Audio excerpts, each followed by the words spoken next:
Hello and welcome back to RailRoads Online. So today we are continuing the series of trying to get the putting together the longest train we could run.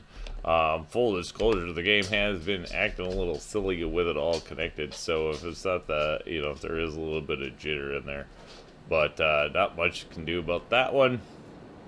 Tried a few different things, took out some of the locomotives, which helped a little bit. So what we are now left with is, so far, there are 88 cars here in the stack. And then we are now using 3 locomotives. See, as you can see the jitter right there. So we'll see how that comes out. But we are getting rid of a few of the things in the way. Pretty sure that empties that one out. Great, so this is, a stack of 88 cars, as you can see, stretched out for quite a ways. Mixed assortment in no particular order. So we'll have to see. Did turn around, and as we had it broken apart, I had noticed that the jitter went away. So really, it is just a product of having this many cars in a stack. So, is what it is. Normally, I wouldn't run anywhere, anything anywhere near this, I guess. But it is a legitimate 88 cars.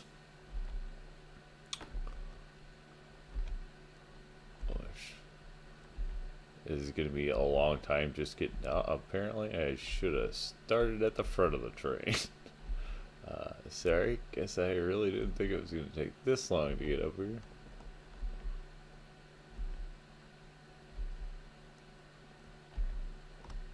Woohoo! Nope, can't complain. It's a decent view out there into the valley, that's for sure. Nice, nice. I would definitely never try to run something like this on the normal, but we'll see. Have some of the back brake is set. I have no idea how running this thing downhill is going to be. Probably like a runaway freight train, I'm assuming, most of the way.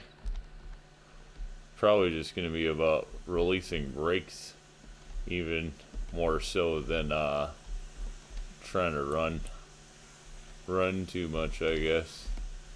Let's see, so we'll just let go of some brakes. If anything, set this to reverse in case we somehow need some backwards oomph.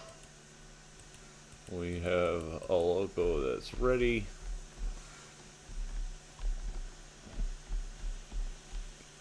Let that one go. Ready to go. Again, throw in reverse. Not gonna worry about stoking that up. And then there we go. We are on the roll. This one totally has the brakes on it, which I think we might just leave that. And then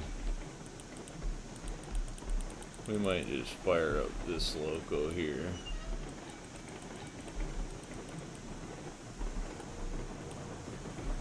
And do this. Alright, let's see. Well, definitely rolling is not going to be a problem.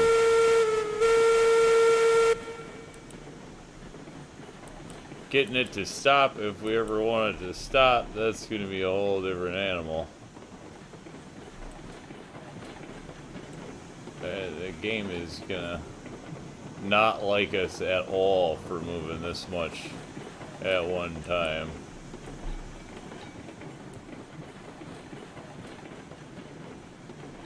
I guess it's not as bad as I was thinking. Yeah, maybe not. The trees are a little jittery, so that's the thing. But otherwise, I mean, the train itself, I guess, is actually moving decent.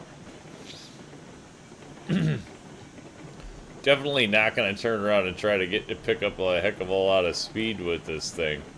Because, quite frankly, there's just no stopping it. And we are going to have one little uphill incline that, we were never designed to pull up.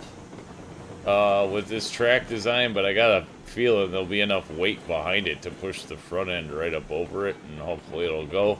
So we might run into a problem there. We'll just have to see how it goes. If anything, we definitely have plenty of locomotives we can go get to save the day. So there's a look at the actual movement behind the train, if you will. 2 Class 70s and a Heisler.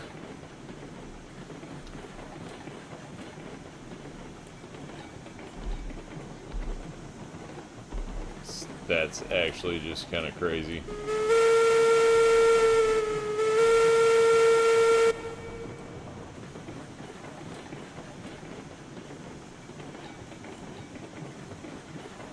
Wow.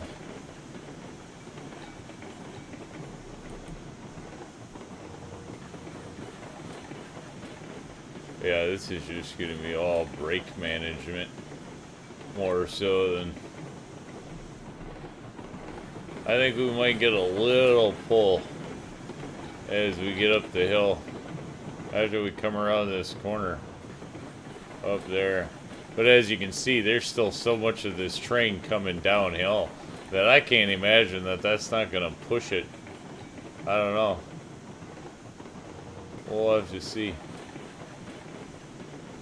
I don't think we can get a look at the end because it ends in hoppers, and we're definitely not the hoppers yet, so probably never actually get to see the end of it again.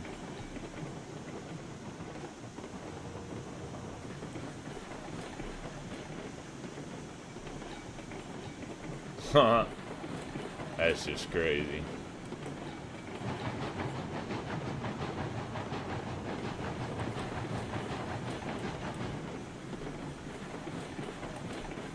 Okay.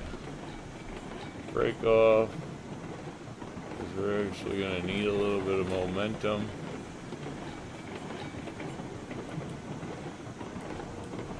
This is where it's getting... The game's going to hate it. Because we're going back into the trees. But moving 88 cars in one go, so that's a thing. It's a crazy thing, but it's working.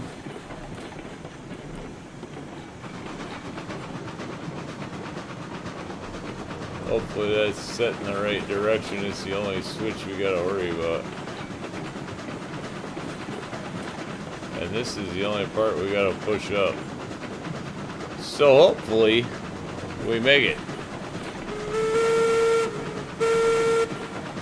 But I gotta think there's so much behind this train that there's no way. And we should be, the front will be up on a flat to pull it before the tug weight hits it, I think. So we should be able to pull it off without a problem. It's working! Figured the hardest part of this whole train was really going to be getting it up the hill to the ironworks. And before it was going to get too big, we got that out of the way. So then at this point, it's kind of downhill, and at least now we're on flat ground. So just quite frankly, you know, this shouldn't be that bad. But then one locomotive is going to chug to pull this thing once it picks up all the weight. That's for sure. And I don't even know. Who knows? We'll see if one is enough. We might have to fire up another one just to get it into the sawmill. Although we're really pretty close to the sawmill. And I don't honestly know where the switches are, so... Oh. Don't know what to do here. Let's see. Let's go run ahead. Their switch sets should be right up here. And we'll see that we are switched to go down the main towards the depot. Because we definitely do not need to try to bring this thing into the sawmill. Or into a siding. Okay, now there we should be good. And see, once you get away from the 100 cars, the game comes back to being smooth. That's what I noticed. It just doesn't like being next to that big of a problem for some reason. But there you go. Of course, I guess if there's 88 cars, 3 locomotives, and 2 tenders, there's really, you know, there's a lot of stuff there. I mean, 93 altogether, 93 units. That's a thing, I guess. Getting pretty close to 100. Alright. See if she moves. Yeah, she does. Everything up here, though, is nice and flat. All flat ground. The whole train really should be on pretty much flat ground, I think, at this point. So, there you go. The power of a Class 70 for you. Never to be underestimated. Of course, I never thought I'd find its limit on flat ground either. Just throw this one in on it. Give it a little go.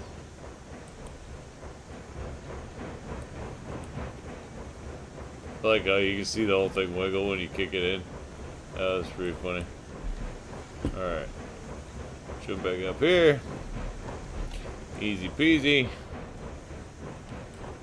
And then we'll just kind of chug it up here, bring it around the horn. Alright, here we go. Up front.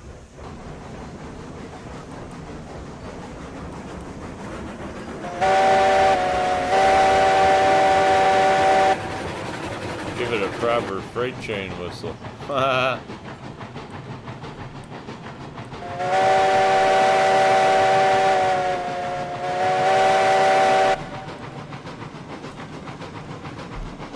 we go.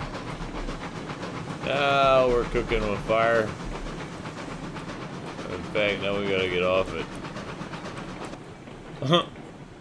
Because we do not need to be ripping it through the yard and seeing if we can rip the train apart. So we'll just kind of cruise it up here. As you can see, we're going to have more rolling stock. And we're just going to keep picking it up, seeing how it goes. Because, okay, I mean, a little bit of jitter. If we ride out a little bit of jitter to the end, it's worth seeing how the train goes as it keeps building, as far as I'm concerned. So that's kind of what we're doing.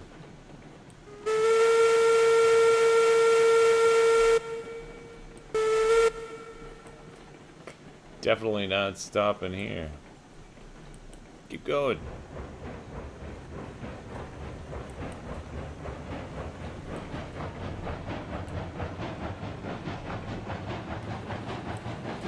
Flat ground is pretty nice in this case, I think.